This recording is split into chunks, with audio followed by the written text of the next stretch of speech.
Hi, and welcome to the Virgin River Cafe Rewatch podcast.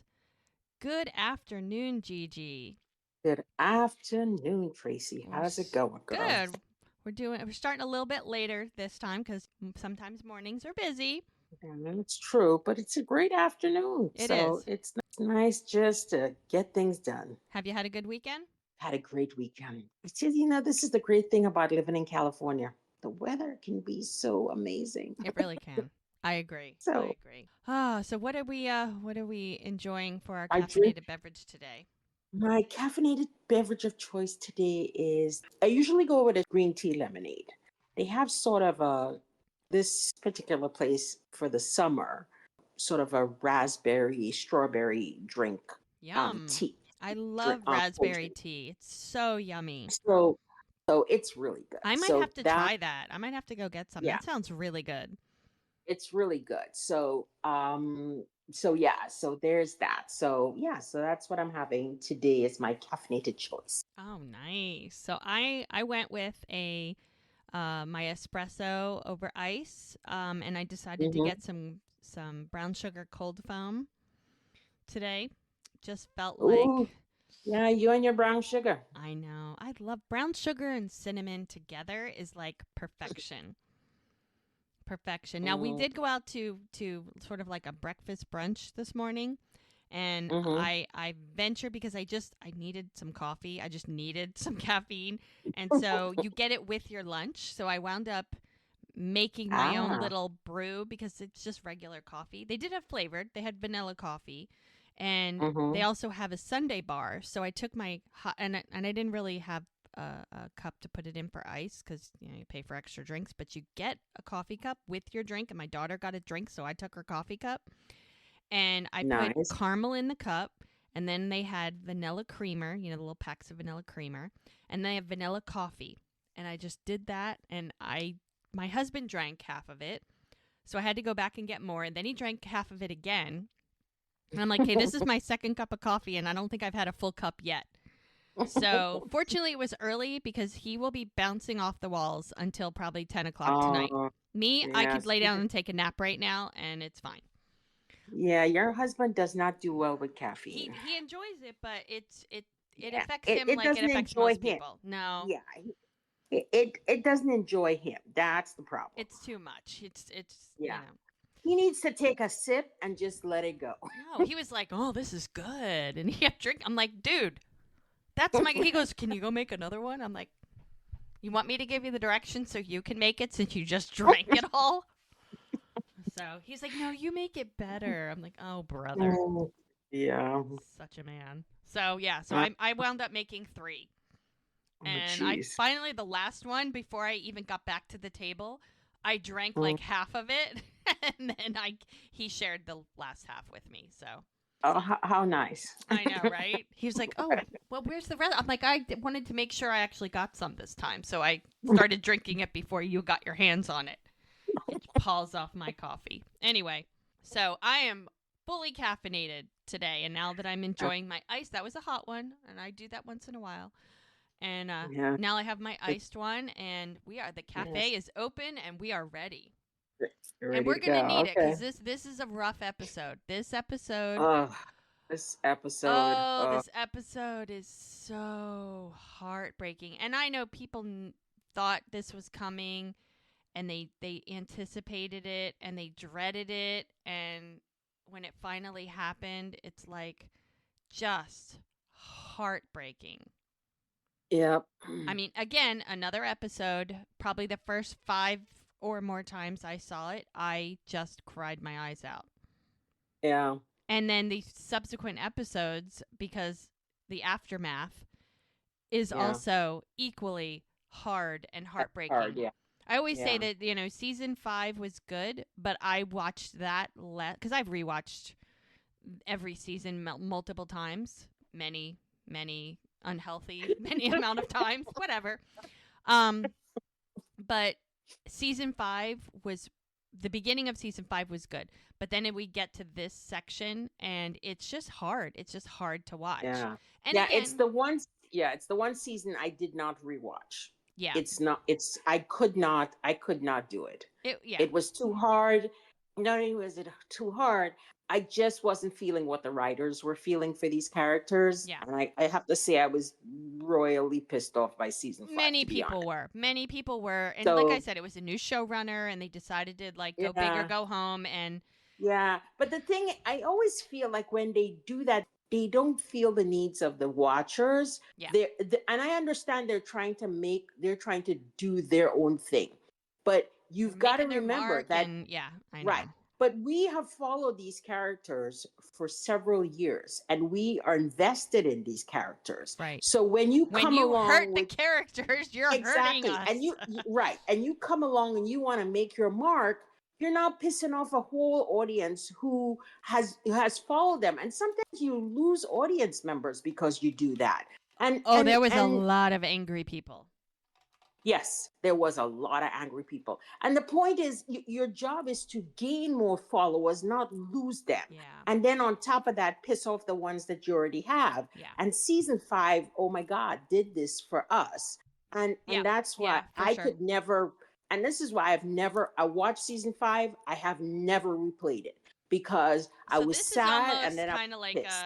newish for you. I've seen it several times, but No, not no, I hardly couldn't do anything it. like the other seasons. No. The other seasons I have played several times over and I've enjoyed them and enjoyed the drama and whatever else.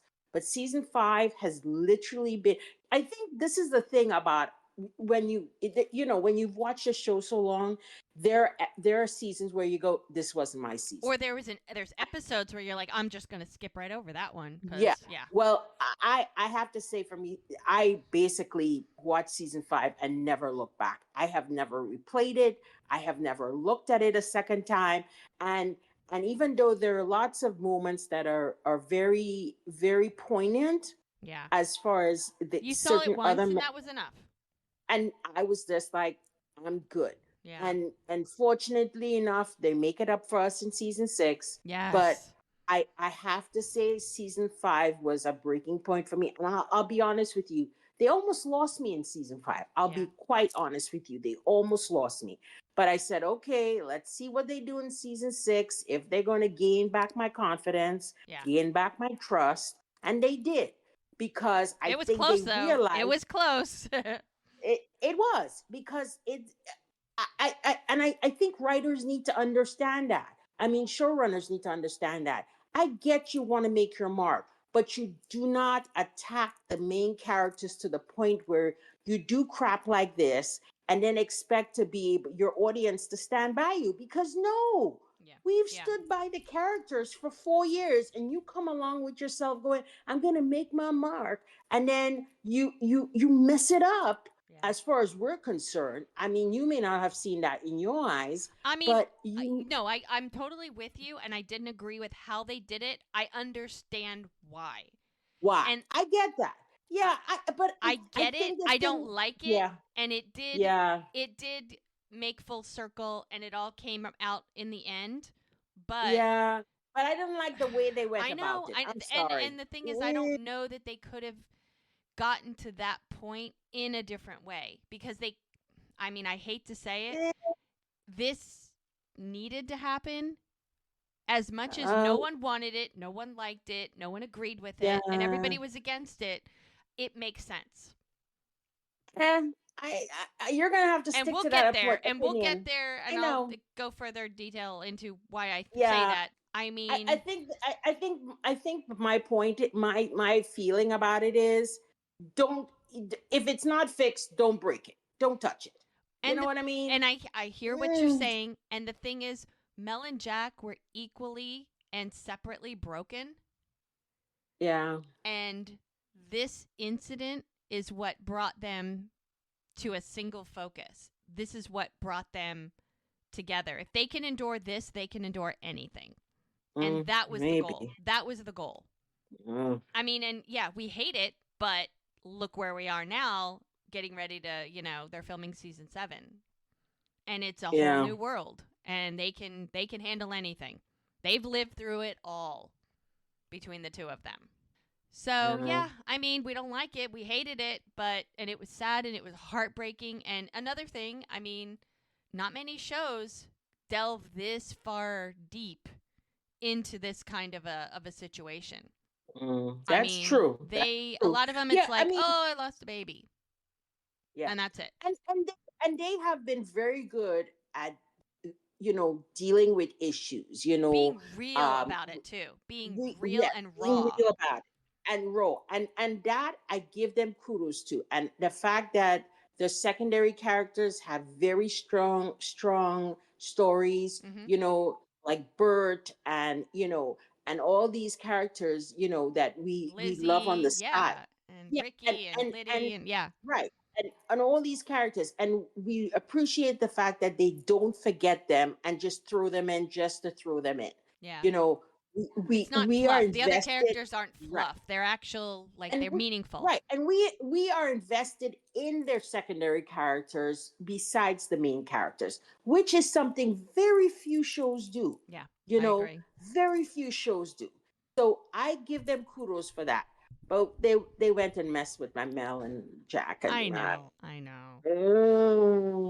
okay. Anyway, let's get down to business. Oh my gosh. So, Okay, let's get started. Put your seatbelt on.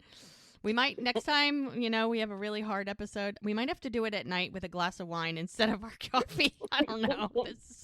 This is rough. I should have thought about this a little differently. Next time I'll plan better. My apologies. no, I think a glass of wine and me is not a good idea. Okay, never mind. We'll just stick with coffee. Yeah, You got your tea. no, we'll do. I could do tequila. You Okay. could do wine. Okay, You that's know. fine. That's All right. okay. All right. Let's get started. We are in season 5, episode 6, Heroes Rise. Okay, this one, the description says Mel and Jack race to bring Ava and Chloe to safety. As the crisis intensifies, Brady defies Preacher while Hope proposes a plan to save Virgin River. All right, here we go. So we started off because remember when we left our friends in Virgin River, Mel had not heard from Ava. She asked Muriel, is Ava here? Because she said she was going to be here like in 30 minutes, and that was over a half an hour ago, and she still wasn't there. So she was getting worried, and Lily's farm's not that far away, so she decided to take a ride out there and check. She gets there, the house is smoky, she sees the flames really close, she hears Chloe crying, and she's going to rush in and check, because if Chloe's in there crying, where is Ava? So she's, of course, worried because she has a very special place in her heart, not only for Chloe, but for Ava, too, because she's been helping Ava with her medical issues. So she grabs her bandana off her head, she wets it with water, and she puts it on her face, and she's going to rush into the house. And that's where we start this episode. There's no scenery shot. There is just like Mel to the rescue. Smoke. There's smoke. And there is a lot of smoke. And the fire alarm is going off, and Chloe's crying, and Mel puts the bandana around her face. She rushes into Chloe's room, and Chloe is sitting in her playpen. She picks her up. She's like, oh my gosh, it's okay. She covers her up. She grabs some things really quick, a blanket, and she sees Ava on the floor with the diaper bag. And she's like, Ava, wake up, wake up. And she can't move her. Now, at the same time, we've got Doc, who is at the clinic with Cameron. And remember that they've got that firefighter who had the impalement in his leg. They've now brought him there. He seemed to be doing okay, but then he flatlined. So they're doing everything they can to help this guy, and he's flatlining him, and Doc's doing compressions, and Cameron's pushing the meds, and he's like he could have damaged his liver or spleen when he fell, and the impalement, it's like they don't know, and they're trying all kinds of things, and he's like, I'm not feeling any bleeding, his abdomen is still soft, and they're checking, and he's like, there's a tracheal deviation, and he's like, pneumothorax, and Doc yells for Muriel, and he's like, take over for Cameron on the bag. They're going to bag him. So he's like, keep squeezing every 6 to 8 seconds. So now we've got Muriel's pushing the air, and Doc gets this giant needle, and Cameron is explaining to Muriel what it is that he's doing. So a pneumothorax, basically his lung has collapsed and they have to inflate it. And the only way to do that is you stick a needle in it. So Doc grabs this thing, and as Cameron explains, he's like, you need to let the air out of the space between the lung and the chest wall. And so Doc, he goes, that way the lung can reinflate. So Doc sticks this needle that's like 6 inches long right in the center of this guy's chest.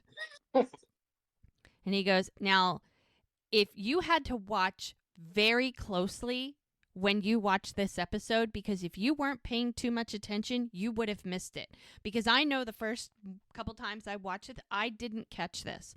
Now, remember, Doc has macular degeneration, and that basically means that his vision is going. But specifically, it's as if he's got a bullseye view, and the center of the bullseye is what's disappearing. It's sort of like black smoke in the center, and the outer edges is what he can see. So he's looking at this man, trying to pinpoint the right location for this needle, and they show his view, and what you're seeing is that cloudy black center, and vision is okay on the outside of it. But if you weren't paying attention and you're like, oh my God, what's Cameron doing? What's Mira? You missed that. So that was his view, and he can't see. And Cameron's looking at him while he's lining up where this needle goes, and Cameron's like, isn't that a little close to the sternum? Because you can't, if it hits the sternum, it's not going to go through. He got to get to that right spot where the lung is. Because if he doesn't puncture the lung and get near the lung and, help him, then he's going to die. Now, they're both looking at Doc, and Doc kind of stops, and he clears his throat, and he's like going in again. And he's looking, and again, he's got that dark spot right in the center where he actually needs to see, and he can't see it. And he's sort of getting a little nervous, and he's like, he goes, I want you to do this. And so he's giving Cameron instructions. He goes, second intercostal space, mid-clavicular. And he's like, yep, like he doesn't know what he's supposed to do.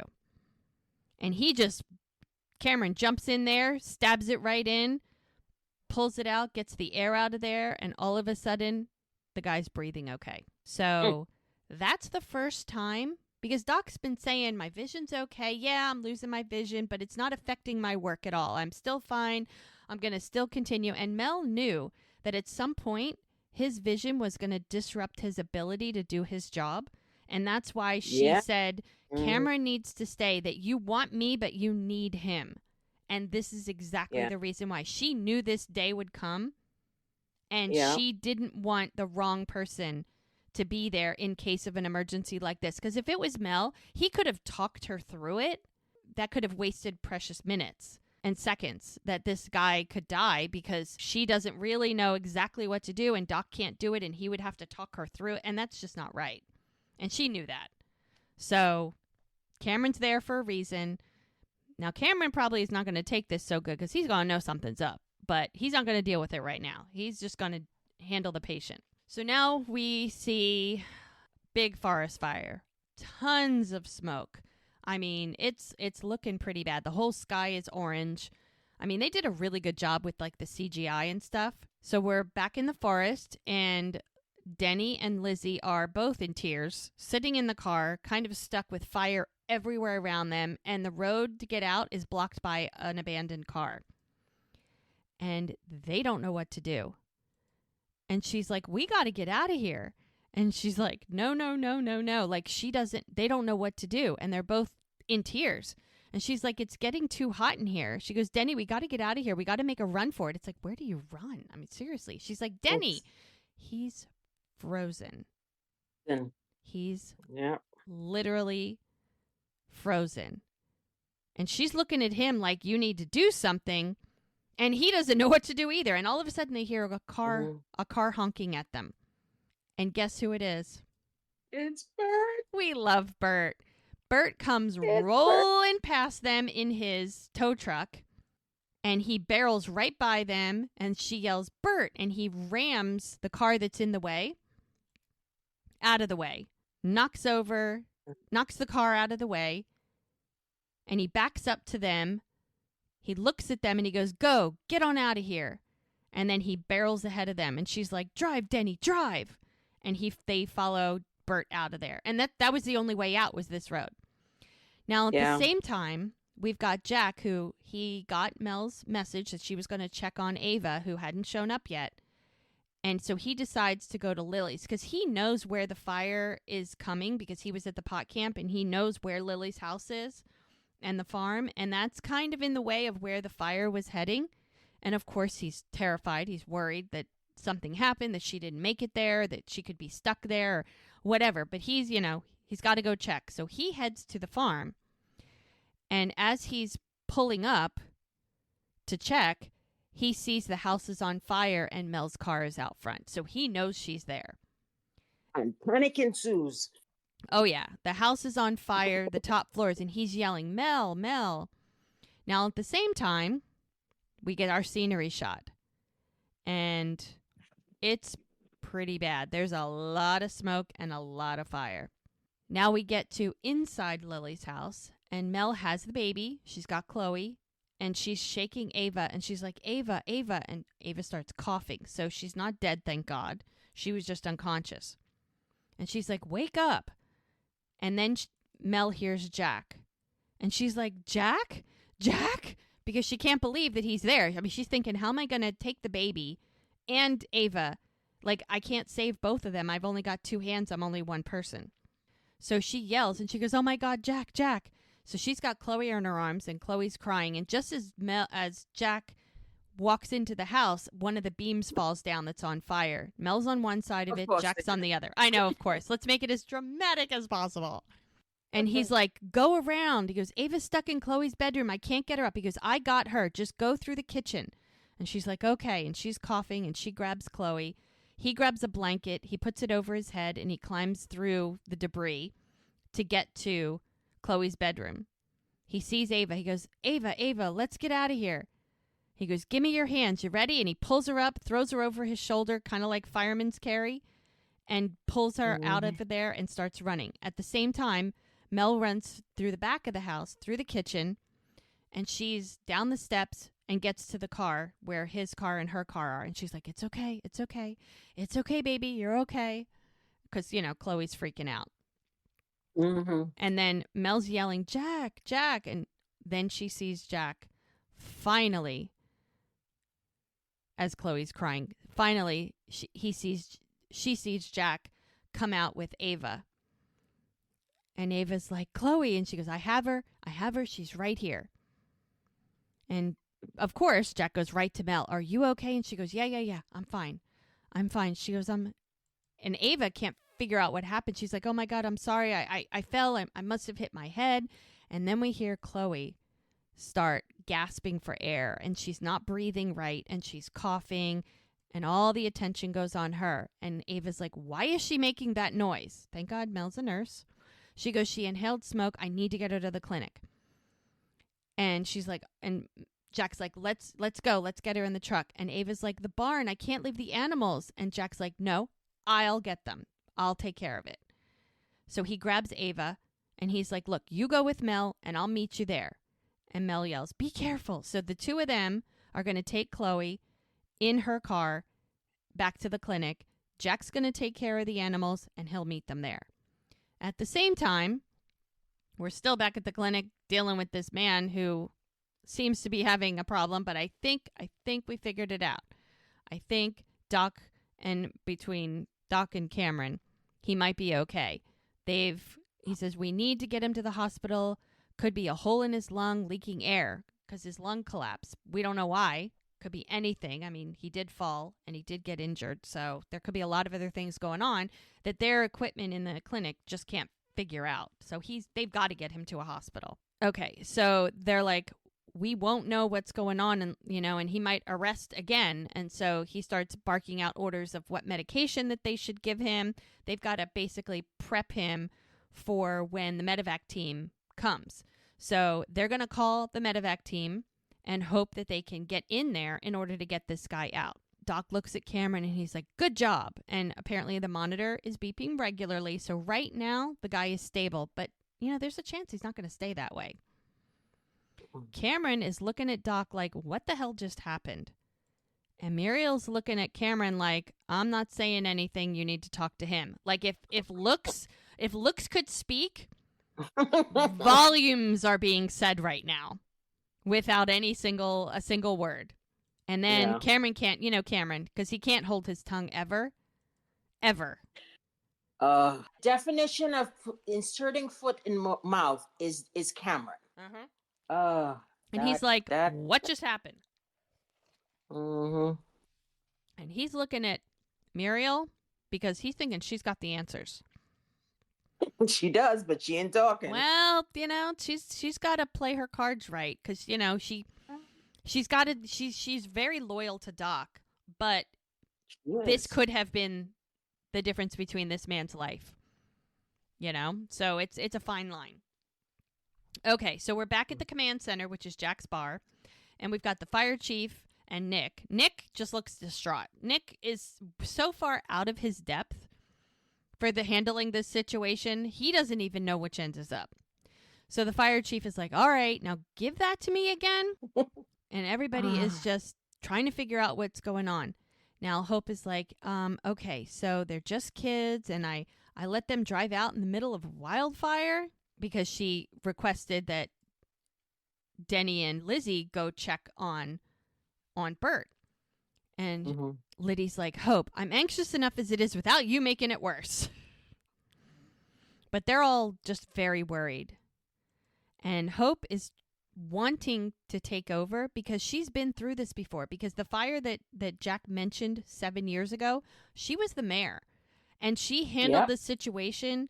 Obviously, they made it through. And because of that situation, that's why she created a whole readiness plan. So that if they ever got in this situation again, they would know what to do instead of having to scramble, which is what Nick is doing because he's not following any of the plans. He's like a chicken without a head on. He has no idea how to plan for a fire because he wasn't mayor. Yeah, and but it doesn't matter because she's got the binder with all the information there. He's choosing not to use it, which is stupid on his part. Because the information of what he needs to do is right there. And he's not using it, which makes no sense. It's like, are you trying to be like wrong and strong? Because that's basically what's happening. Yeah. So Hope rushes over to Preacher and she's like, Lizzie and Denny have been gone way too long. She's frantic. She's like, I know Nick said it's too dangerous to send someone to look for them. He goes, Hope, it's okay. He goes, what do you mean? He's like, it's okay. She goes, what do you mean it's okay? He goes, it's the farthest thing from okay. And then he nods to the door, and he's like, turn around. And just as she turns around, Bert, Denny, and Lizzie all walk in. And she's like, oh, thank God. She's like, I was worried sick about you two. She gives her a big hug. She goes, the road was blocked and the fire was moving so fast. And she gives a hug to Liddy, and Hope hugs Denny. Oh, my gosh. And she's like, I'm just happy you two are safe. She goes, well, thanks to Bert we are. And he goes, oh, Bert. And Hope gives Bert a big hug. He goes, I'm glad I was in the blue truck. It's the big one. Bert, our hero. And then Lizzie looks at Denny like, what's up with you? And he just kind of looks weird and kind of walks away. Well, he knew he froze. That's the thing. Yeah, he does. So he did not handle this situation. And she was much better. I mean, she was scared, but she was ready to do something. He just couldn't move. Yeah, he panicked and he froze. So. And Hope looks at Lizzie like, what's wrong with him? And Liddy's like, all right, let's get you two something to eat. So Hope is like, taking a deep breath. And she goes to talk to the fire chief. And the fire chief says, sounds like you saved as many lives as the fire department today, Miss McCrae. She's like, just doing my job. Well, my former job. His job. And she clears her throat. And he's like, thank you. Right to Hope, like ignoring Nick because he's an idiot. And then she looks at Nick. And he's like, how about we just try to get through this thing together like a team? She goes, and don't go behind my back again. She goes, I'll be the mutt to your Jeff. Nick and Hope work fine. Yeah. It's like, okay, whatever. Now Brady walks in, and he's got that chick with her daughter. Remember the one that him and Jack saved? Yeah. And, he's like, oh, things are getting crazy out there. So I brought a few of people here. And Preacher's like, okay, no problem. And he's like, where's Jack? And Brady's like, I don't know. Now, That makes Preacher very nervous because he knew the two of them went out there, but why didn't Jack come back? So now we're watching the news. We're back in Sacramento. And it says, making it extremely difficult for firefighters to contain the blaze. And the tagline says, evacuees flee as Grace Valley fire grows. And he goes, flames tore through the South Hills area earlier today, destroying homes and burning more than 1,000. How funny that they say hectares of land. I think, isn't that how they refer to land in Canada? Because America would say acres. We always say acres. But in Canada, I believe they refer to it as hectares. Yes, they do. Okay. So this tells you that they film in Canada. And they should. It's nitpicky of me, and I'm going to apologize now. But certain things, if the show is supposed to be based in the Pacific Northwest and Northern California, it should have been acres. Yeah. But because they film in Canada, and it's funny because I know a lot of the actors are Canadian. American, yeah. It's nitpicky, but it's a detail that should have been corrected. You know what I mean? It's like the little things. It's the little things. And it's a blooper basically. It's something it's that a misstep. It's a misstep that they didn't. I don't think anybody recognized that. It's kind of like that scene where, it's like the arm is here and then the arm is there. They filmed it twice and they split and they used part of one scene and part of the other to make one scene, and their arms were in different places, and so it looks weird. And I mean, some people wouldn't care. And maybe because U.S. is the only one that doesn't use like that system of doesn't use the metric system. So the rest of the world is like hectares, no problem. The U.S. is like, ooh, no, it's an acre. What are you doing? Stop. Yeah, we tried it. We didn't like it, so we still. Yeah, that's what we have. We're not gonna go there. I know it's just me being picky, but it's a U.S. The show's in the U.S. Just be consistent. That's all I'm saying. They should have caught that, but that's just me. Anyway, so Amelia, which is Jack and Bree's mom, is there watching the news, and she's freaking out because she knows who's there. Now, look who else is there. Oh, it's Mike and Bree. How nice that he has joined Amelia and Bree back at Bree's parents' house to watch the news. Because remember, when she got the word that there was a fire heading toward Virgin River, Mike was standing there right with her. My guess is he said, that's my home too. Let me come with you and we'll find out everything together. Yeah. So she's like, Mike, anything? He goes, yeah, my buddy at Humboldt County says the cell towers are down and most of the landlines too. He's like, dispatch put me on notification list for updates. So he's the perfect person to have there. Because the only news they're getting, because they can't reach anybody since the cell towers are down, the landlines are down. It's not like they can call Jack and go, hey, how's it going? What's up? They can't do that. Right? Nope. So because Mike is there and he's got connections, regardless if cell towers or whatever are down, they will get word to him. So he's in the best place to keep them informed. And Amelia, she's like, there must be a way to reach Jack. He goes, maybe we should get in the car and go there. It's like, that's the last thing you should do. And Bree's like, and do what, Mom? She goes, the roads into Virgin River are closed, Miss Sheridan. That's what Mike is trying to explain to her. Like, you could go, but you're not getting anywhere. He goes, they're just letting evacuees out. Like, nobody goes in, only out. So she's looking very nervous. He goes, let's just try to stay positive. Maybe Mel and Jack made it out. And she's like, then why haven't we heard from them? Or your boyfriend, Brady? And Bree looks right at Mike when she says that. She's like, you must be worried sick about him. She goes, Mom, can we just... She goes, if he was here supporting you like he should have... And boy, she just... Oh, the look she gives this woman. She's like, Mom, stop. Like, Amelia has the... She has the uncanny knack to say the wrong thing at the wrong time. She's so good at it. Well, I think part of the problem is this. She and Bree have never been on the same page. No. And that's the problem. And so, because if this was Jack, she would have approached this very different. She still says the wrong thing, but at least she has a better understanding of the situation. Because she's kind Yeah. of she's just classic. It's like there was an Olympic sport for saying the wrong thing. Amelia gets the gold medal for sure every Well, time. Oh, goodness. she and Cameron can be roommates. Right? Yeah, exactly. They have a lot to talk about. So Mike is like, I'm sure Brady would be here if he could, trying to like smooth the situation over a little bit. Because remember, him and Brady, they're on better terms. They're working together, sort of, as an undercover thing with, trying to bring down Melissa. And Mike knows that Brady is trying to do the right thing and he does care about Bree and that he is only doing what he's doing to stop all the situation that's going on with the drugs. So in a way, he's going to sort of stick up for Brady, but he kind of Yeah. likes Bree too, so he's not going to stick up too much, but just enough to smooth things over a little because the tension between Amelia and Bree is like palpable. It's just ugh, it's thick in the air. Let's put it that way. That's an understatement. Yep. So, of course, Bree, when she hears Mike say that, Brady would be here if he could, she rolls her eyes like, yeah, well, whatever. So he's like, I'll be getting updates faster than the news outlets, so I can stay a while and we can wait this out together.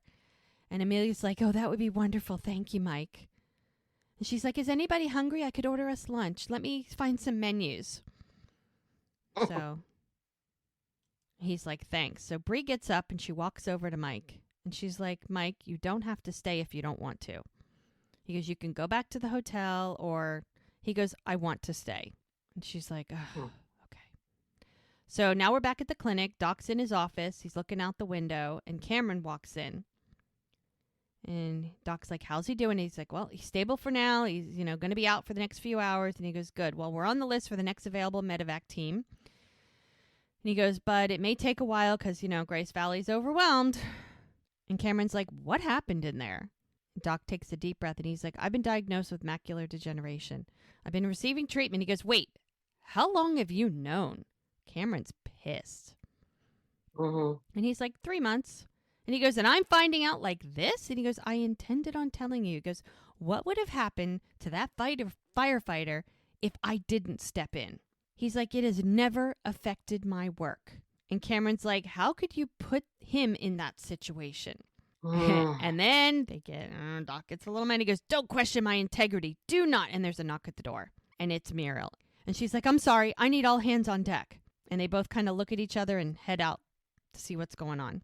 And as they're walking out to the door, we've got Mel carrying Chloe, who's coughing, and Jack is helping Ava. And Mel's like, Chloe's airways are swollen. And he goes, Lily's house caught fire, and they were trapped inside. And Doc's like, put her in my office. Jay is still in the exam room. And Cameron's like, Muriel, get the bassinet. Muriel's running to get that. And Mel's explaining, she's like, I don't know how long they were inside. She's like, we need to check them for cyanide poisoning. And he's like, can you get the pulse ox machine? And Ava's just feeling horrible. She's like, I should have gotten out of there earlier. She goes, this is all my fault. And they have her sitting down, and she's like, sweetheart, it's not your fault. He goes, Doc looks at Ava, and she's like, we're going to take good care of Chloe, Ava. And I just want to make sure that you're okay. So Doc gives directions to Muriel. He's like, Muriel, can you set Ava up in the room outside, please? Because they need to work on Chloe, and Ava being in there is just going to be distracting, and they don't want her freaking out. So Muriel takes Ava to the other room, and she's like, it's okay. She's going to be fine. They're going to take care of her. And Mel's like, she said she hit her head, and I found her unconscious. And she goes, okay, well, we'll check for a possible concussion. Cameron looks at Doc, and he's like, no, I will do it. Like, he doesn't want Doc to do anything because, God forbid, his macular degeneration pipes up again, and he hurts a patient. So now he's going to be, like, kind of an ass. And he goes, make sure the oxygen's flowing, and I'll be right back. And as Chloe's coughing, he leaves the room and shuts the door. And Mel is like, what's going on? And Doc looks at Mel. He's just like, ugh. He's like, I couldn't see. And Mel kind of like, oh, like the day that she was worried about just happened. This is not the time for this to happen. I mean, they're in the middle of a crisis. I mean, God, they got people coming in left and right. So Muriel takes Ava to a different room, takes her to one of the beds, and she's like, Ava, She's trying to be very calm, just lay down. And she walks over to Cameron and she's like, she's still really upset. She goes, did you know something was going on with Doc? And she's like, yes. And he's like, and you didn't think I needed to know? It's not her place to tell you, asshole. I know, but you know Cameron, he talks before he thinks. Yeah, but I find it so interesting. He is so self-righteous. I know. But when he does crap like butting into other people's business, he doesn't think what he's doing is wrong. Well, and then he gets how mad when somebody calls him on it. It's like, wait a minute, it's not a double standard. You know, yeah, you don't get to just, say whatever yeah. you want and not get told about it and then go and tell everybody else what to do. Like, doesn't work that way. Yeah. Well, So, you know. God. So we're back at the bar and everybody is sort of milling around. They've got the TV on, they've got the news on, and the reporter, and they've got the radio on. And so everyone's listening. And the reporter on the radio says, currently no containment, 52 structures destroyed. And we've got Nick and Hope. And they're listening also. And it says, the fire has turned south, progressing through South Hills. The fire chief is there. Everyone's standing around. And Lizzie walks over to Denny. He's sitting down. She walks over. She puts her hands on his shoulders. And she goes, hey, what's up? And he looks at her, gives her kind of a smile. And he's like, hi. And she's like, hey, look, you've hardly spoken to me since we got here. Are you okay? He's like, yeah. He goes, it's just, there's a lot going on with the fire and all. She puts her hands on his hands. She says, hey, in the car? I didn't mean to yell at you like that. I was just afraid that, he goes, I know. I'm not mad at you, Lizzie. I'm gonna go help with the chairs. She goes, can we talk about it? And he's like, I can't. I just, she's like, what? He goes, nothing. I just need a little space, that's all. And he leaves. She's like, great. So Preacher's like, where the hell is Jack? And Brady's like, he'll be here, don't worry. And the chick who Jack and Brady helped find her daughter, she's like, hey, Brady, I want to say thank you for today. She puts her hand on his shoulder, and he's like, kind of looking at her hand, like, why are you touching me? Like, now, she's a young woman with a young daughter. She's like, not everyone be willing to run into a fire. And That's he's true. Like, yep. He's like, I'm just glad Hazel's okay. And she's like, a couple people from the camp said that you were in the military. And Preacher's listening to this conversation, like looking at him like, what the hell? What is her angle? Because you know there's an angle. She just looks a little suspicious, I guess. And he's like, yeah, Preacher and I served in the Marines. She looks at Preacher and she's like, oh, that's why you're so brave. And he laughs. And Preacher's just listening to this from a distance. Mm-hmm. And she looks at Preacher and she's like, your friend saved my daughter's life. And Preacher's like, well, I'm glad that you and your daughter are safe. And then Nick comes over and he's like, listen up, everyone. Chief Smith has an update. So the chief starts talking. He goes, this is obviously a fluid situation. The fire made its way quickly through the South Hills area, and unfortunately, we're not able to save the homes between Ox Oak Drive and Fulton Highway. And people are like, what about the homes in Coyote Canyon? That's where a lot of us live. That's Bert. And he's wondering, because that's where his house is. The chief is like, yeah, we're doing everything we can to save those homes. He goes, I've been in touch with the incident commander about getting some water planes over to that area as soon as possible. And Hope looks like, oh, that's a great idea. He's like, but right now, there are more homes that need protection. And she's looking at Nick like, oh, we got to do something about this. She goes, there are more homes in danger than we have resources available. She's like, are we going to be okay? He goes, look, I understand how you feel, and I give you my word. I'll do everything possible to save your homes. He goes, right now, I've got to go over to the area and assess the situation. But in the meantime, between the smoke and the communication being down on both sides of the river, I suggest that you all just hunker down here. If things take a turn, the safety emergency zone is the field at kids' camp. So everybody's just kind of looking at each other like, oh my God. He goes, but that's the worst case scenario. Now, I will be in touch with Nick with any updates. And Hope goes and grabs the chief, and she's like, one more thing before you go, Chief Smith. She's like, the incident commander you mentioned before. And he's like, if I or Nick here could talk to that person, She's like, we might be able to convince them to send those water planes. The chief is Mhm. like to Nick, give me your walkie. So he turns it on and he's like, that's the right channel. He goes, he's hard to reach, but it couldn't hurt to hear from the mayor. Hands it to Nick. Do you Hmm. think Nick is going to convince anybody to do anything? Tell me about it. Not likely. He goes, all right, good luck. And Hope's like, thank you. So, I mean, Hope has sort of adopted a different frame of reference now. So now she's got to work with Nick instead of fighting him because otherwise Mhm. it's just going to be a losing game. Yep. So she says to Nick, we are getting those planes, Nick. She kind of looks devious and very smug. So, and he's like, what do you mean? Everything's, and somebody you hear off to the side is like, what do you mean? Everything's gone? So everybody is freaking out. Now we're back at the clinic, and Mel and Doc are working on Chloe. They've got her hooked up to different oxygen, and they're like, oxygen levels too low. He's like, I'll have Cameron check on her after he finishes with Ava. And Mel's like, no, I don't need Cameron. I have you.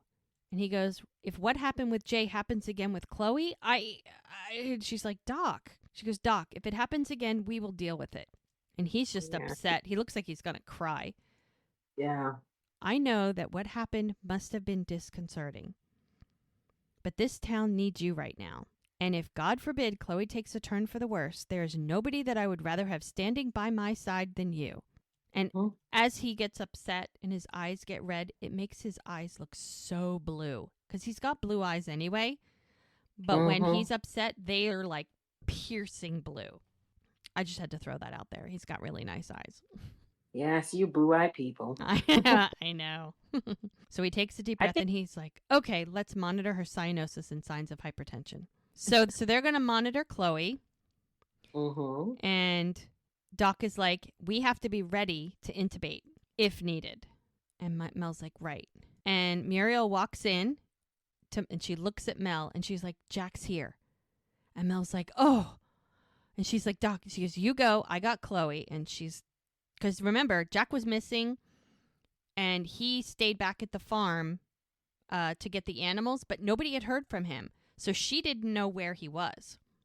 Right. And it had been a while. So she was, I'm sure, just like wondering, is he okay? Did he make it out? So she meets him in the hallway and she just runs up to him and grabs him. And she's like, oh my God. And he's like, it's all right. It's okay. Big hug. She's like, let's go outside. And he's like, okay. And they go out on the porch.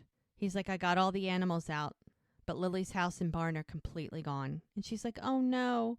She's like, oh my God, poor Tara. She must be freaking out watching this on the news. Because remember, she's in San Francisco on a job interview. That's right. Wasn't even home. And Tara was there watching the baby. Ava was there watching the baby for her. Right. So then Jack is like, yeah, my mom and Bree too. Haven't been able to get through to them. Like everybody's freaking out watching this on the news. And he's like, how are Chloe and Ava doing? And she's like, we're monitoring Chloe and Ava's still pretty shook up. She's like, when I got to the farm and I saw your car there, he's so worried about you and the baby. And he goes and he reaches forward and he puts his hand on her tummy. Oh. I know. And she's like, I know. And then it like in that split second when she says, I know. And then it's like the realization, it dawns on her. And she like, it's like she's holding it back. And he's like, I'm just so glad you're okay. And he gives her a kiss. And he's like, Mel. Muriel comes out and she's like, Mel, Chloe's pulling at her oxygen mask and Doc's checking in on Jay. And as you see them, he's got his hand on her tummy. Her hand is on his hand. And they're both looking at Muriel. It's like that scene, that picture is used in some promo stuff because it's very poignant. Like he doesn't know there's no longer a baby there. And she knows, but this is not the time or the place to be sharing that news right now. Because if she talks about it, she's useless the rest of the day. Like she knows she will break down and not be able to contain herself. So she cannot deal with it right now. Yeah. There is a time and a place and she's a professional. And she's like, I got to go. And he's like, go take care of Chloe. He goes, I better get to the bar. The place is probably packed with evacuees. And he's That's like, an understatement. And she's like, you know where I'll be. And he's like, okay. And he goes, just no more running into burning houses, okay? And he gives her a little smile. And she's like, yes. And he's like, please. She's like, I love you. And he's like, I love you too. And they part ways and back to work. So now we are back in Sacramento, and Amelia and Bree and Mike are there, and Amelia and Bree are sitting at the table, and neither one of them look very happy. Mike is off to the side on the phone, trying to get an update about what's going on. Amelia looks at her phone about every 2 seconds, and Bree's like, their cell phones are still down, Mom. And then Mike is like, thanks. And he comes over, and he's like, they're expanding the evacuation area near Virgin River. He sits down, and Amelia's like, oh, like she's really worried. And he's like, I know how hard this is for you, Mrs. Sheridan, but I've been in some of the most difficult situations imaginable with your son, and he's always pulled through. Jack has always been the strongest one in the family, the one we could always lean on. I know, here it comes. Oh. And Bree's looking at Mike like, of course Jack is. Like, you know, whatever. Nothing good to say about me. Just, you know, it's your baby boy, your favorite one. Mm-hmm. And Mike, who, we love Mike.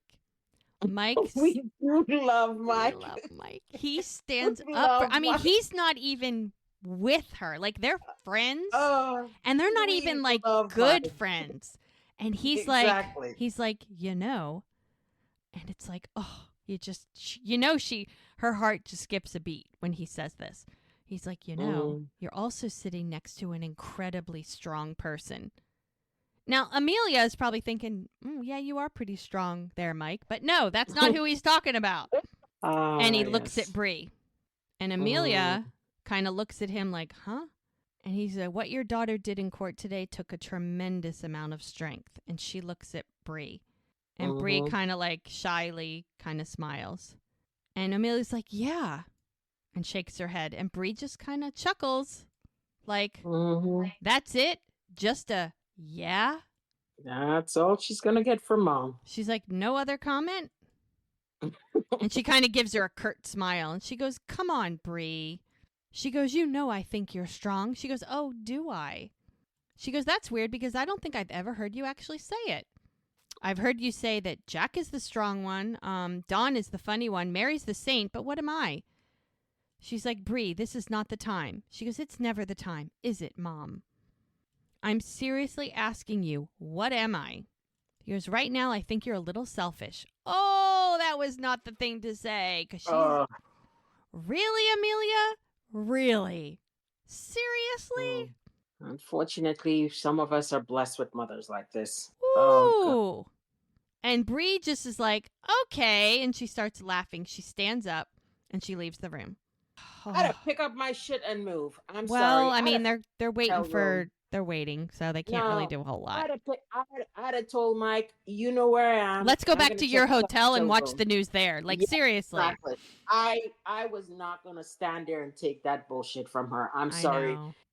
Well, Mike kind of looks at Amelia like, oh, man, you shouldn't have said that. And looks at Bree like, oh, my God, I can't believe she just said that. Like, these people don't hold their emotions very well and hide them on their faces. Does it remind you of any? Does it remind you of anybody? Yes. GG. Some of us are just not good at this. Yeah. We will never be good at this. Because it's hard, but you got to learn. It's many, many years of practice. You get really good at it. I'm older than you and I still can't do this. Nope, I've mastered. I know you are a master of this, my friend. And girl, I don't know what to tell you. That's all right. It's okay. One of these days maybe, but I'm not holding out much hope. That's all right. So we're back at the bar, and we've got Nick and Hope, and now they're a team. They're working together, which is so much better. And they're asking, how soon can they be sent to Virgin River? He goes, you're doing great, Nick. Let out your inner Churchill. And he's like, shh. And the guy's like, we're doing everything we can to get you those planes. So they must have gotten through to whoever they need to get through. And he goes, I'll notify Chief Smith as soon as they're available. And Hope's like, what? That's it? We're screwed. They are trying to, okay, they've got to come up with a plan. So Brady's in the kitchen with Preacher, and he's like, people are really thankful out there. Most of them haven't eaten all day because Preacher's just going to keep cooking. Yep. That's all. That's I how. mean, if all they can do is provide food and shelter, that's what they're doing. Mm-hmm. I mean, it's a command center, so they gotta just keep doing what they gotta do. Yeah. And he's asking him like, "What's your problem?" And he goes, "I don't have a problem." And he's like, Brady's like, "Clearly you do." And Preacher's like, I don't know. I guess I'm just having trouble with you acting like a war hero, Mm. I don't despite think he is. despite who you saved today. He goes, "Is that what I was doing?" He's like, "Unbelievable. You just won't let it go, will you?" And Preacher's like, "Let it go? I, Are you I hear a serious?" song in my head. Ooh, I know. He's like, "Are you serious? Let it go." He goes, "You hold on to what happened in Iraq. Makes you feel like you're better than me." And Preacher's like, "Hmm." And Brady's like, "Well, guess what? You're not." And Preacher's like, I've got 100 people out there who just lost their homes." He goes, "Yeah, I know, Preacher. I've been out there all day." Jack walks in. Here's the two of them arguing. He's like, "No, I don't have time for this. I need you guys outside now." Because there's no time for arguing. There's a job to be done, No. and they can deal with their squabbles later. Yeah. So Jack is outside. Everybody goes outside, and they can see the mountain on fire, which is literally across the river, like the Yep. other side of the river, and it is going down the mountain, and the smoke is thick. And they're like, the fires jumped the river because now there's spot fires on their side, so they've got to hurry up. And the brush is dry. Yep. So I mean, an ember flies, and that could set the whole thing on fire. So now Oh, everybody's running something about because you can see a few of the spot fires, and they've got to get those put out right away. So and they're like, "How is that possible?" So now we're back in Sacramento. a fire doesn't care. How is No, it a fire possible? does not care. Absolutely. So we're back in Sacramento, and Bree has now, remember, she got up from the table and walked away. She went to sit out front on the steps. She needed a minute by herself. Oh, he needs more than a minute, let me I tell know. you. Mike joins her. He's like, "Hey." She's like, "Hey." And he sits down next to her on the front step. He goes, she's like, "I'm sorry about that." He's like, "It's all right. Relationships with moms can be tricky." She's like, "Ugh." He goes, "Why does what she thinks still matter so much? I'm a grown woman." Because she's your parent, and Mm-hmm. that's what happened. She goes, "I just fall right back into old habits." She's like, "Yeah, because Don't she's we your all? mom." Mm-hmm. Don't we all? He's like, "I always wanted my mom's approval too. Broke her heart when I told her I wanted to be a cop after getting out of the military. She didn't talk to me for 6 months." And she's like, Mm-hmm. "Oh." She goes, "What did she want you to be?" He's like, "A dentist." He goes, "Uh-huh, yeah. No, I can see that, though. Perfect smile, charming chairside manner." He goes, "Wow." She's Mm. like, "Totally." He goes, "I can't catch a break with you, can I?" As he's laughing. They're both laughing. Thank goodness they find something to laugh about. Tell me about it. And he's like, "Well, for what it's worth, even though she didn't express it well, I think what your mom said about you being strong, I think she really believes it." She's like, "Hmm." And then the phone chimes. Mike looks at it. They look at it together, and they look very nervous.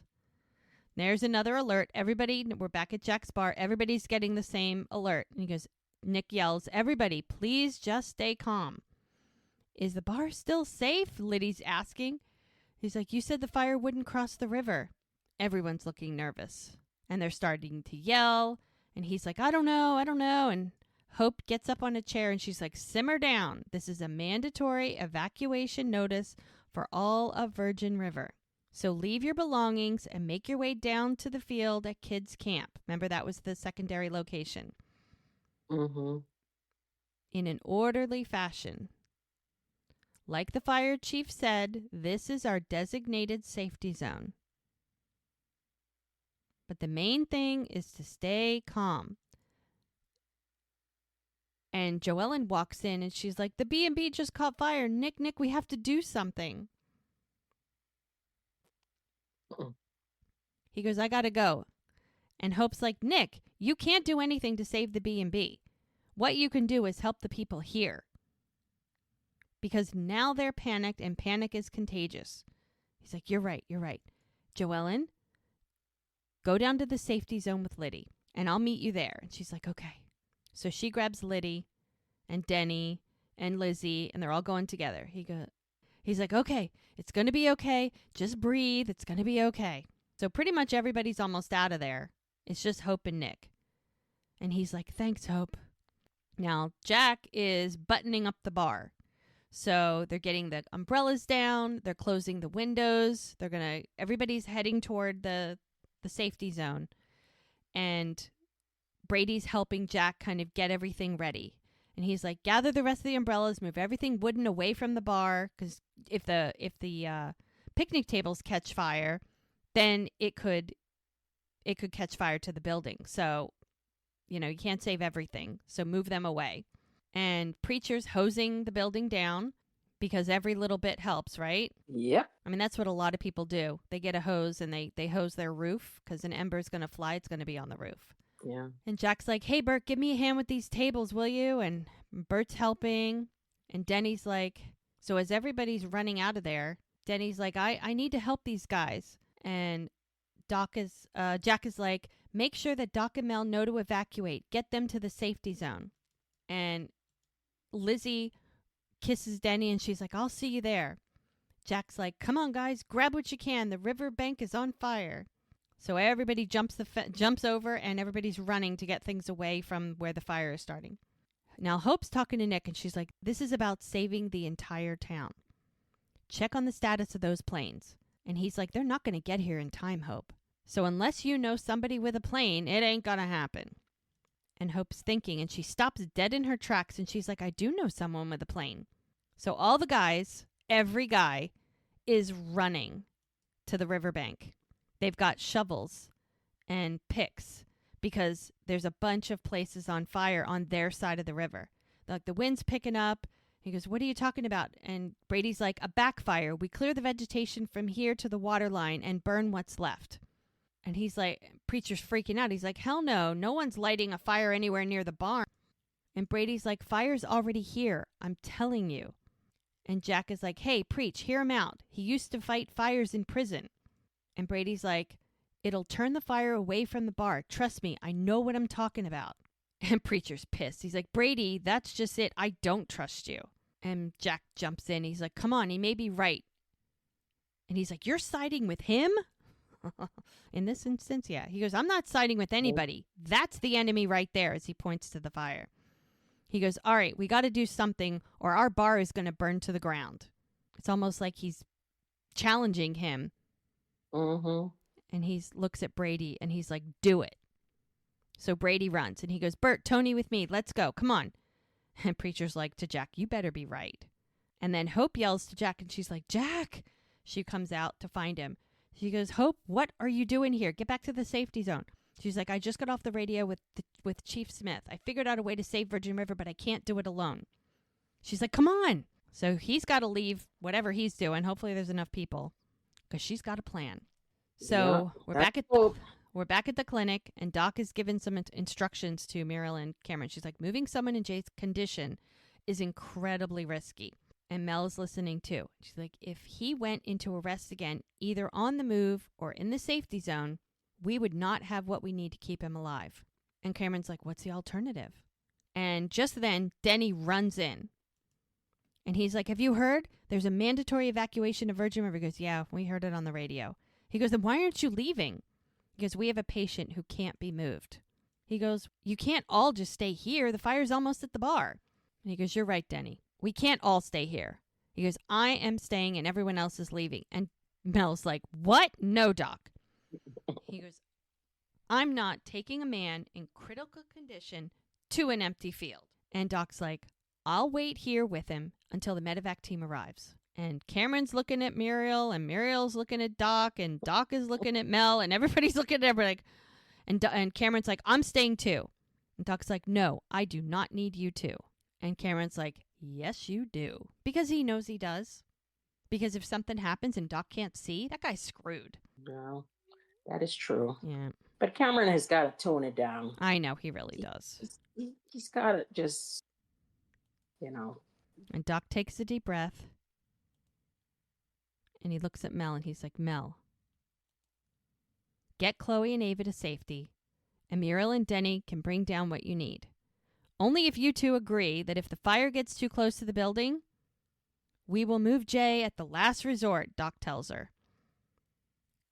And Cameron shakes his head and she's like, all right, but I'm going to need another portable thing and a blood pressure cuff and a pulse ox. So Muriel's like on it. So she's going to help get the things that they need to take with them to take care of Chloe and Ava. And Doc and Cameron are going to stay there. So Cameron starts helping Muriel get the things together, and she looks at him and she's like, look, I want you to know that I'm sorry I didn't tell you about Doc, because they never finished that conversation. She's like, it wasn't my place. Exactly. Right? He doesn't care, but, he's like, I know. I shouldn't have expected you to betray his trust. Like, he always says the wrong thing in the moment and then has to come back and apologize later. So stupid. And they kind of smile, a little smile at each other. She's like, don't be too hard on him, as they hold hands. She goes, doctors are heroes, but they're also human. She goes, same goes for you. Hotshot. No. So they're gathering all the things together. And Denny comes in with Doc, and he's like, Preacher has guys wetting down the bar. I'll have him send people to come here and do the same thing. He goes, thanks so much, Denny. Listen, I need you to do another thing for me. He puts his hand on his shoulder, and he's speaking to him very firm. Find Hope and make sure she's okay. And if anything happens to me, tell her I love her. She means everything to me, and it's important that she hears that, as his eyes are very red. And they gives him a big hug, and he's like, okay. He goes, thank you, dear boy. And Denny takes off because he's on a mission. So now all the guys are taking care of making a fire line so they can separate where the fire's burning and hopefully save the bar. They got chainsaws, they got shovels, they got pickaxes. And this is like similar to the scene in Top Gun where all the guys are playing volleyball without their shirts on. Like half of the guys have no shirts on, and they're all sweaty and they're looking very nice. They got to have a nice moment with Preacher and Brady. Not Bert. Sorry, Bert. But they're taking care of this. They're setting backfires so that hopefully this will help. Now, Nick is in the big field. Remember, they're supposed to go to the field by kids' camp, and that's the evacuation, new location. And Joellen and Liddy show up, and Nick is directing people. Yeah. And he's like, just go down there. Welcome. Everything's going to be okay. It looks like they set up some tents, some tables. People are making their way there. So now we've got Jack and Hope, and they go to visit Charlie. You love Charlie. Charlie's like, you want to fly my plane into the middle of a wildfire? And Hope is like, use her to drop water on the fire. And Jack's like, crop dusters are used all the time to fight fires, Charlie. He goes, yeah, I've heard of it. I've never done it. He goes, but she does have a 1,900-liter tank. See, again, maybe they count that in liters in the U.S., but usually they say gallons. I'm being picky. Well, I'll intersect for them here. There are times, like here in America, every medical thing is done in metric system. It's not done in ounces. But there is also a combination in certain aviation, though, is gallons, though, isn't it? Yes, it is gallons, but they also use the metric system. So it's also depending on where you are, they can use both. I know. So, it's me being nitpicky. I know. I'm sorry. It's just, it should say gallons. Like, I don't know how many 1,900 liters is, but I don't know the conversion because I learned the metric system in like 3rd grade and then forgot it. Well, that may be true, but we didn't need to learn it. A lot of the medical profession and a lot of emergency command centers like the police, the fire department, things like that, they use the metric system. Okay. They don't use. I had to find out. They don't use gallons and whatever. They do liters. So when you go to the doctor, for instance, and they tell you how much medicine to give your kid, they don't give you in ounces. They say it's milliliters. I know they do. It's You're millimeters. right. So while we are fighting it, there's certain aspects of our society that do only use the metric system. Yeah. Yeah. Well, I did look it up because that's who I am. Sorry. That's you. 1900, and it's odd that it's oddly specific. 1900-liter tank is Yes. 500 gallons. Yeah. They could have said a 500-gallon tank. Maybe because 1900 sounds bigger, and because most Could people be. in the U.S. are not familiar with the metric system. Oh, that's a lot. Whoa, it's really not. 500 gallons. I mean, whatever. It's just me being picky. I'm sorry. Can't help it. It's just annoying because it's supposed to be a U.S.-based show, and they keep throwing in a little Canadian metric system for us. But that's fine. It's all good. I'll get over it. Yeah. Anyway. Well, let's just say the whole world uses the metric system. Yeah, well. So Hope is like, now all we have to do is jump on your CB radio and get all your other crop dusting buddies. He's like, whoa, hold your horses there, Hope. He's like, I don't agree to let you use my plane. He goes, Charlie, I've known you as long as I've lived here. No one loves Virgin River as much as me, except you. That's why we've always got along so well. Not well enough, apparently. Jack's like, huh? He goes, I tried courting Hope years ago. Got shot down every time. And Hope is like, and you're going to hold that against me now? With the entire town about to go up in flames. And Jack, Charlie's of course, Jack is trying to be diplomatic. He goes, I think what Hope is trying to say, Charlie, is this is a day that's going to go down in history. Because now we got to pump him up. We got to make him feel good. Mm-hmm. The people of Virgin River are going to be talking about this fire for years to come. And Charlie's listening very intently. He goes, and we happy few, will have made the difference. And Hope's looking at him like, oh, yeah, you just keep pumping him up. Yeah, you just keep telling it to him, Jack. He goes, now this is your chance, Charlie, with a hand on his shoulder. He really wants to send it home, to have your name be part of every single story that they tell from this day forth. Oh, you're going to be remembered as a hero, Charlie. What do you say? And Charlie's like, you a pilot? He goes, I got a few hours under my belt. And he goes, well, I'm a licensed AG pilot. He goes, I've flown in rainstorms, hailstorms, you name it. But with my bum leg, I'm going to let you do the flying. I'll do the navigating. How's that sound? And he goes, let's save the town, Charlie. He goes, I'll grab my gear and night goggles. And Hope's ecstatic. Oh, I love these people. I know, right? Manipulation at its finest. And she's like, we can get from the best. I know. He learned from the best. He's like, we can get our fire chief on the radio once we're in the air. Oh, yes. And Jack's like, you got it? And Hope's like, Henry V? Really? He goes, well, I missed my calling. What can I say? He goes, you reach out to every farmer you know while I fill her up with water. And then I want you to get back to the safety zone, okay? And he goes, okay, 10-4, good buddy. And they run in opposite directions.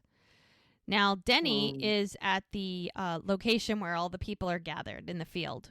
The sun looks like it's starting to go down a little bit, even though with the smoke there, it's kind of hard to tell because I'm sure it's hiding some of the sun. And he's walking around, looking around, and he sees Lizzie sitting on a bench. And he walks over, and he sits down next to her. And he's like, I'm sorry. Takes a deep breath, and he's like, I was humiliated by the way I reacted when we were trapped in the car. He almost looks like he's going to cry. He's like, I thought I'd come to terms with death. He goes, and in that moment, I realized I hadn't prepared myself for dying at all. And he sits down a little closer to her. He's like, I'm in love with you, Lizzie, and I don't want to lose you, but you deserve to know what kind of man I am. And she's like, I know exactly what kind of man you are, Denny, and I love you too. And she gives him a hug. Mm. Most 20-something-year-olds aren't prepared for death. No, not at all. You know. So we're back at the clinic. Mel's checking in on Chloe. Chloe's crying. Mel's like, I know. It's okay, baby. And they're also at this location where all the people are, but they have a medical tent set up. So when they brought, when Mel and everybody brought Ava and Chloe, they went right to the medical tent. So Mel's like, I know, it's okay. I know, sweetheart. And Ava walks in. And as Chloe continues to cry, she's like, I know, I'm sorry. And Ava's like, and Mel's like, it's okay. It's all right. You're okay. There you go. Like she's trying to soothe her. And Ava Mm-hmm. walks up behind Mel and puts her hand on her back. And as Chloe kind of calms down a little bit, and Ava grabs something for Mel. I think it's like a protein bar or something. And she hands it to her. Mel's like, thank you. Ava's like, how's she doing? She's like, well, her vitals aren't where I want them, but she's a fighter. And she's making cute faces at her. She looks like she wants to cry, poor Mel, because she's so worried. And she looks at Ava. She's like, how are you? And she's like, bump on my head's nothing compared to the pit in my stomach. And Mel's like, yeah. She's like, I just can't believe that the farm is gone. It's like she's in a daze. Mel's like, I know. She's like, how am I going to tell Tara? Mel's like, I don't know. She's like, I don't think there's an easy way to break someone's heart. And that has many meanings because she's going to have to break Jack's heart soon. Mm-hmm. And I think it's sort of like this is a way to talk it through and prepare herself for what she needs to do later. Mm-hmm. And Ava looks at Mel and she's like, are you good? And she goes, oh, yeah, I'm all right. She puts a fake smile on. She goes, are you sure? She goes, yeah, I'm fine. Totally fake. Ava knows that she's not telling the truth, but she's like, why don't you let me watch Chloe for a while? And Mel's like, thank you, but I have to check the swelling on her airways every few minutes. So she just takes a deep breath. And Ava's like, okay, well, if you need anything, I'm here. And Mel's like, thank you.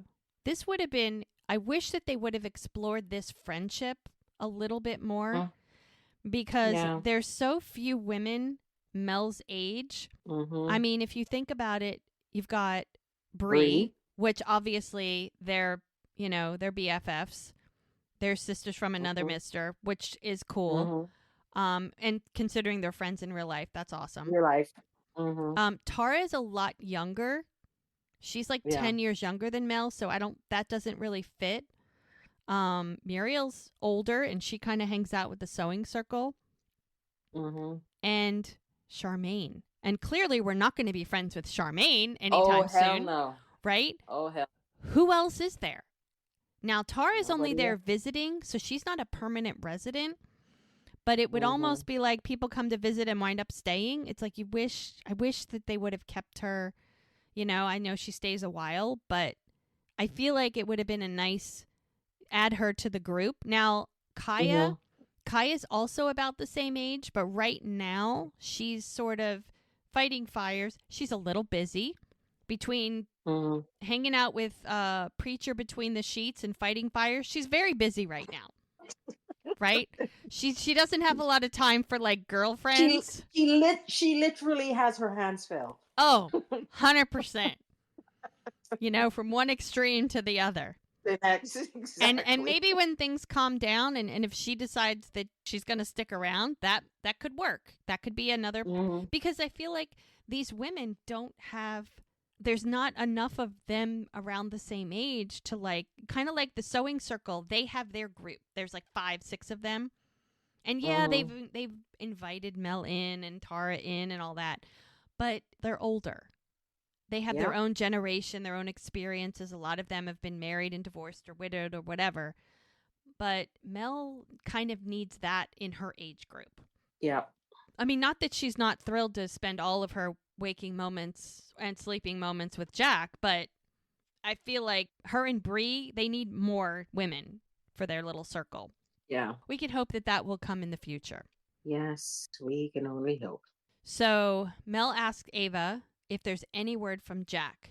And she's like, he and Hope aren't back yet. And she's like, okay. He's like, well, keep an eye out for me. She's like, you got it.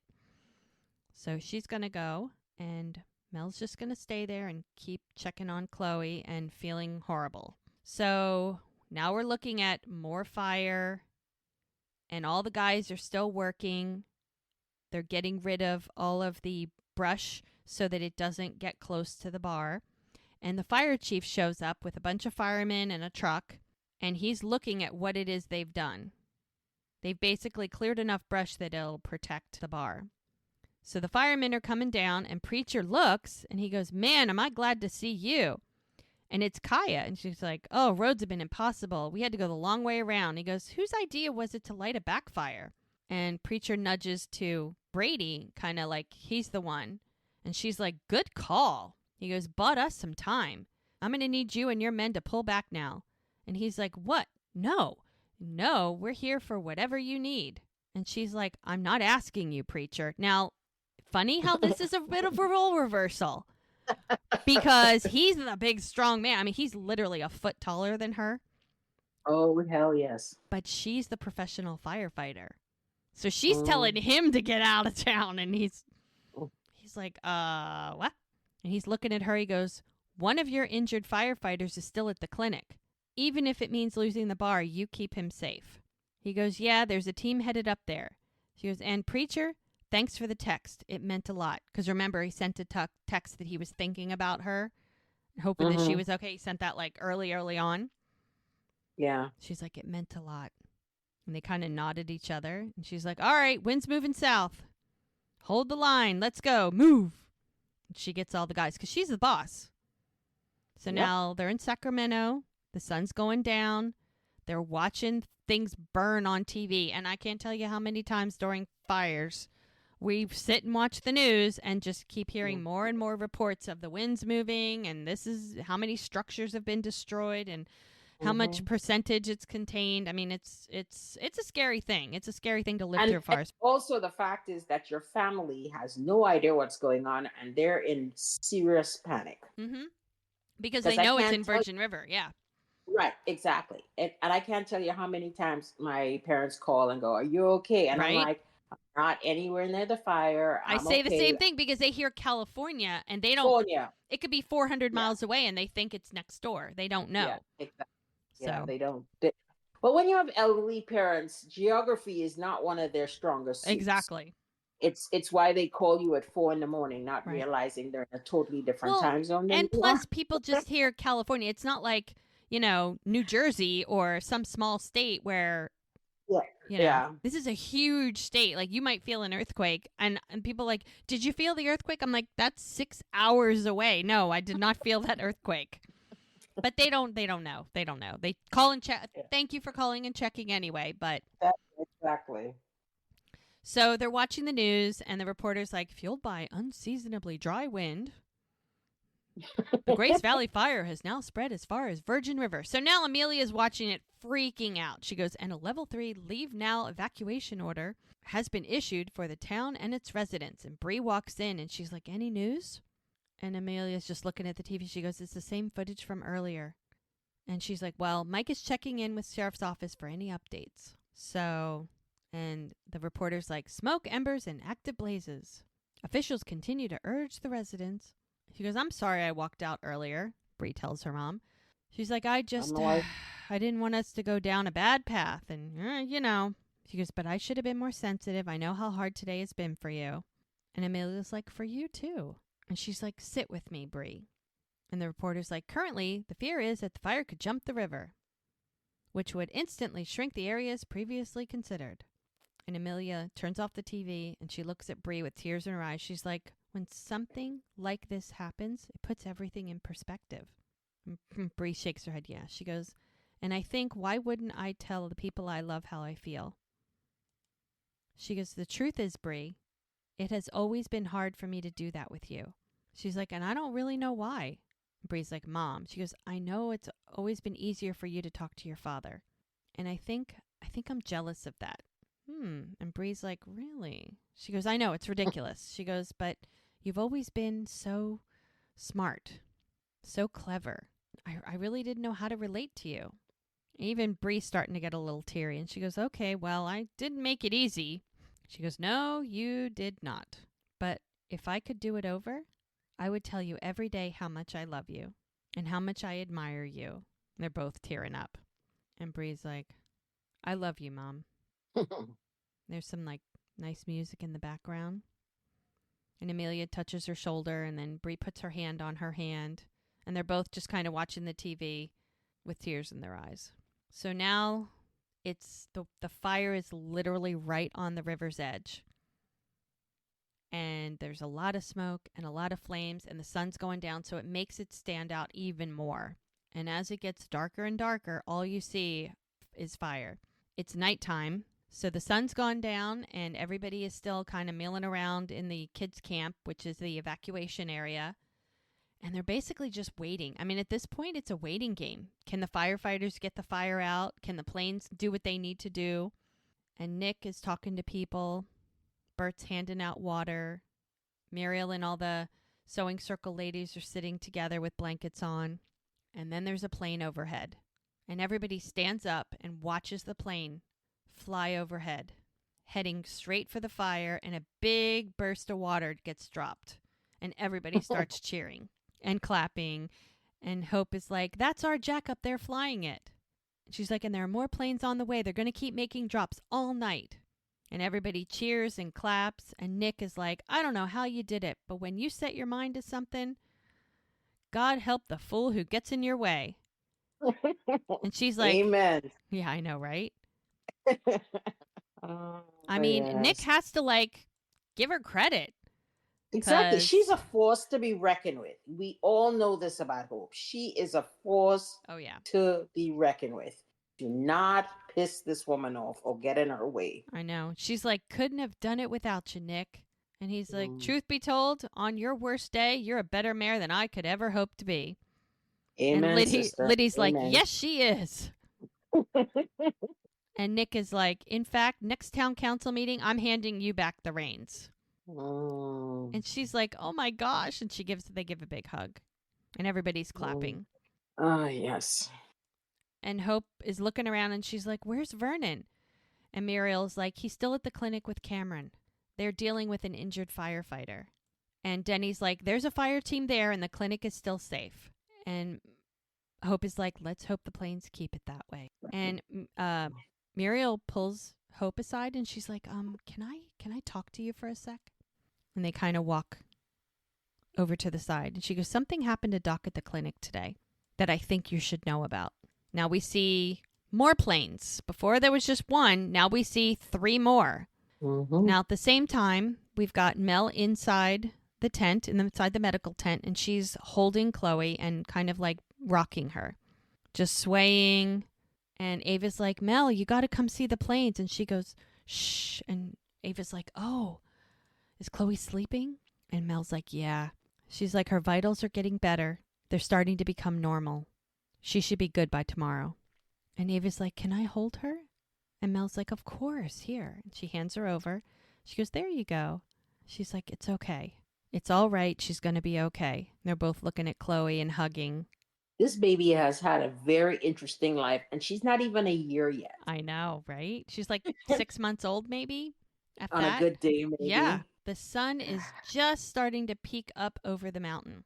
And it looks there's just some smoke in the air.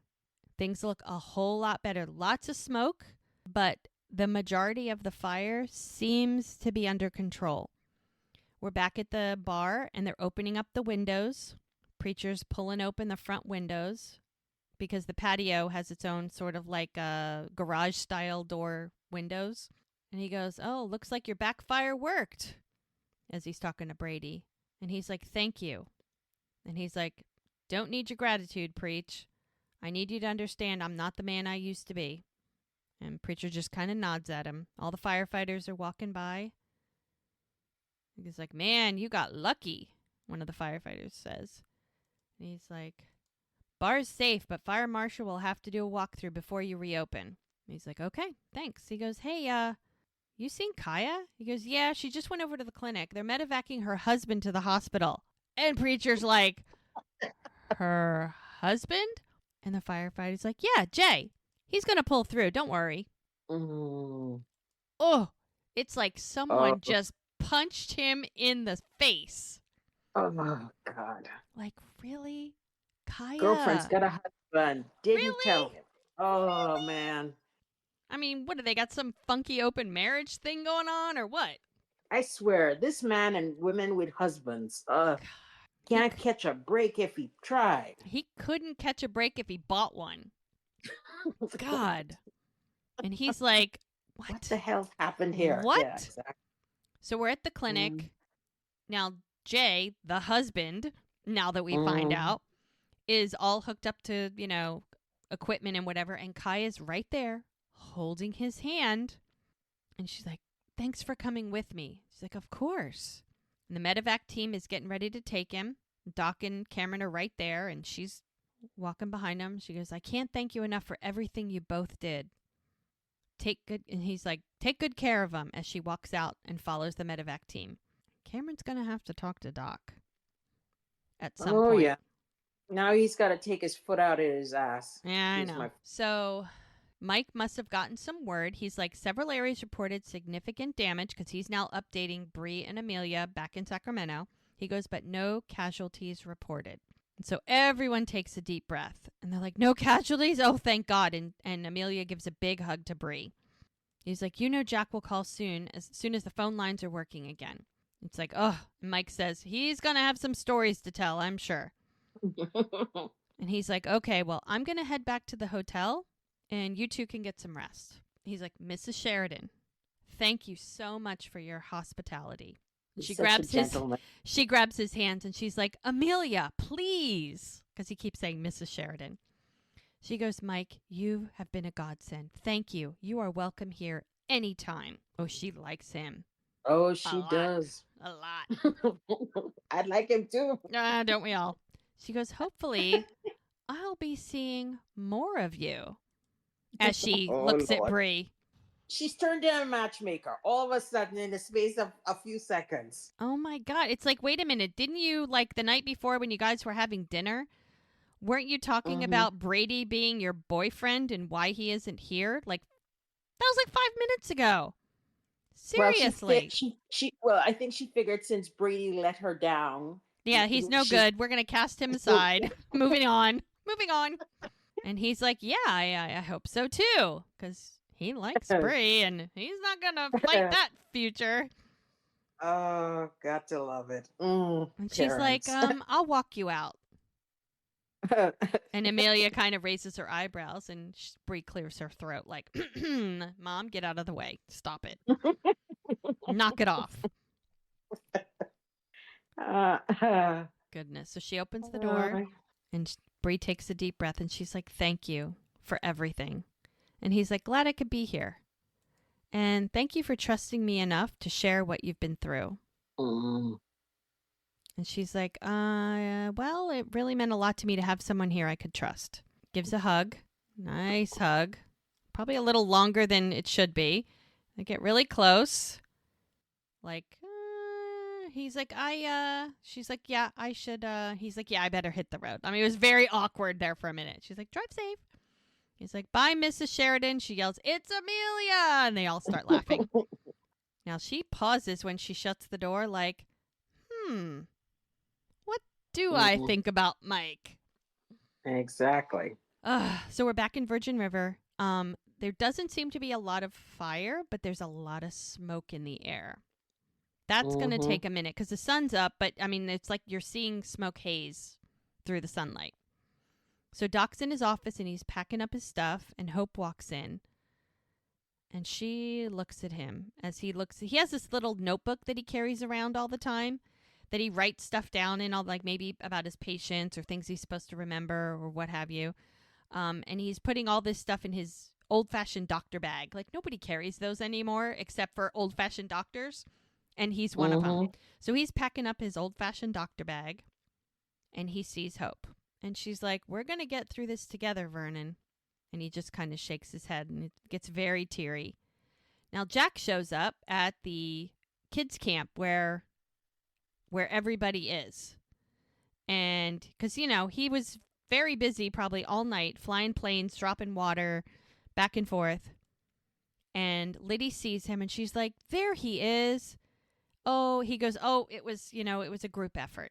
And everybody's shaking his hand and patting him on the shoulders. And he's like, they're like, thanks for your support. And Ava's like, Jack. She's like, she's in the tent with Chloe. And he's like, thanks. And he takes off running for the tent. And he opens it. And Mel is just sitting there, sort of like she's not holding Chloe anymore. She put Chloe down. She's just kind of sitting there staring into space. And she just looks heartbroken. And Jack peeks around the corner to see her. And he's like, hey. And she's looking at him and he's looking at Chloe. And she's like, what's wrong? And the melancholy music is playing and she looks at him. And she just bursts Oh. out into tears. And she's like, hey. And her lip is quivering. And she grabs him and she just Oh. starts crying. And she's like, hey. And he knows. She's like, I'm so sorry. She's sobbing. And it's the song from Grey's Anatomy, How to Save a Life. But they play it very, very slow. No, people didn't recognize that was the song. But it's such a poignant song from Grey's Anatomy that they use for this. But the music in this show is very, very good. They're very, very specific with their music. Yeah, every song denotes what's happening. Very poignant, very poignant. Yeah. She's sobbing. Like, she has been holding this in. And remember, this all happened before all the... I mean, this has been almost 24 hours probably, because it was in the morning when this all started. And she has been holding this in for nearly 24 hours. Yep. And she knew that as soon as she was able to deal with it, it was just going to come flooding out. And finally Jack's there and she's telling him. And he knows. Oh, yeah. And he starts to almost cry. And that's how they end it. It's so sad. Ah, yes. So sad. Ugh, it's heartbreaking. Very heartbreaking. Yeah. It was rough. That was a rough one. Yep. And it's just going to get worse, I'm sorry to say. Yeah. And as I said before, it's the one reason why I didn't watch this season over again. But she deals with it in such a real, raw, honest way that it's such a credit to her as an actress and the writers as writers to portray this in such an honest, raw way. Yeah. So I personally think she should have gotten some kind of People's Choice Award or Emmy or something for it because it was just so well done. But yeah, that didn't happen. But she should have. So that was a downer. That was a downer. So now we're gonna have to deal with Jack's reaction, and the whole town knew about it. Yeah. So now we got to deal with the whole town dealing with it. Yeah. Not knowing her history, very few people know her history. So unless she tells them, they're just, oh, that's a shame. So sorry to hear that. Like, they don't realize how poignant this is for her. How, all the backstory that it thought it was Mark's and then it actually was Jack's. And they embraced this. I mean, they were surprised and it wasn't what either of them were ready for. And he was not going to do this, but they embraced it, and now it's gone. And what's sad but funny is at one time this man had 3 children. I mean, 4 children. Yeah, 3 children. Now he has none. I know. I said that in the beginning. I'm like, the man went from getting 2 women pregnant, twins and a single, for like a good couple weeks. He was going to be the dad of 3. Yeah. And now, none. He's got nothing. Nothing. And the thing is, if you would have asked him 6 months ago, are you ready to be a father? He would have said, hell to the no. Like, not even close. Meeting Mel just changed him in more ways than he could even imagine, to the point that within 6 months, he was embracing fatherhood and in a very committed, amazing relationship. Yeah. And took care of some of his demons and dealt with his brother and stopped drinking. I mean, he is not even close to the same person he was. Oh God, no. Before she came to town. He was surviving. Yeah. Now he's living. Yeah, he was on autopilot basically. Yeah. So, anyway. Wow, that was a rough one. Yes, it was. Well, folks, strap in. It's only going to get worse. Yep. Sorry. It's going to be a bump. Sorry. It's going to be a bump. It's like a roller coaster. We're just heading uphill. Yeah. We haven't even started to go downhill as yet. Oh, it's coming. It's coming. It's coming. We're just gonna take a deep breath. We're all gonna sit together. Yeah, I know. I hate roller coasters. Well, we will get through it. We'll get through it. That's what they say. I know. All right. Well, tune in next time for another sad episode of Virgin River. Well, we are halfway through. We're halfway through the 5th season. We've only got 6 more episodes to go. The last 2 are Christmas themed. So there were 10, and then there was a break, and then there were 2 more. So we have 7, 8, 9, and 10. We have 4 episodes that end with a Christmas, and then we'll have the 2 Christmas episodes. So, okay. Oh, Okay. my. Oh, my. All right. Well, thank you so much for listening. And we tune in next time for some more sad Virgin River. God. It will get happy again, I promise. I promise. We just have to be a little patient right now. We've got to get through the hard stuff. You know, there is a light at the end of the tunnel. It's not an oncoming train, so don't worry. All right. Yeah. Thanks for listening, and we will be back next time. All right. Au revoir, folks. Take care. Bye-bye.